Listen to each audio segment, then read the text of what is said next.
افغانستان سے کسی نے پوچھا ہے جی، حدیث شریف میں ہے کہ جب قیامت قریب ہوگی تو یہودیوں کا خاتمہ ہو جائے گا، یہاں تک کہ پتھر اور درخت بھی آواز دیں گے کہ اے مسلمان میرے پیچھے یہودی چھپا ہوا ہے، آگے سے ختم کر دو۔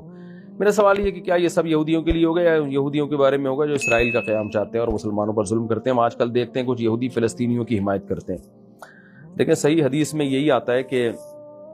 تقاتلون الیہود حتی یختبی احدہم وراء الحجر فیقول الحجر یا مسلم ھذا یہودی ورائی فاقتلہ، کہ تمہاری یہودیوں سے بہت بڑی لڑائی ہوگی اور جس میں یہودی پھر درخت اور پتھروں کے پیچھے چھپیں گے اور پتھر پکار کے کہے گا کہ میرے پیچھے یہودی ہے، اس کو قتل کر دو۔ اب اس سے کون سے یہودی مراد ہے؟ ظاہر ہے وہی یہودی مراد ہے، حدیث سے متبادر تو یہی ہوتا ہے جو جنگ لڑ رہے ہیں، جو ظلم کر رہے ہیں۔ ساری دنیا کے سارے یہودی شاید اس سے مراد نہ ہوں، کیونکہ لڑائی ہی ہو رہی ہے نا، تو لڑائی تو ہوتی ان سے جو لڑ رہے ہوتے ہیں، جو نہیں لڑ رہے ہوتے ہیں ان سے تھوڑی لڑائی ہوتی ہے۔ تو بظاہر یہی مطلب نکلتا ہے کہ جو یہودی لڑائی کا حصہ بن رہے ہیں اور جو مسلمانوں سے لڑ رہے ہیں۔ باقی ایک الگ مسئلہ ہے کہ حضرت عیسیٰ ابن مریم جب نازل ہوں گے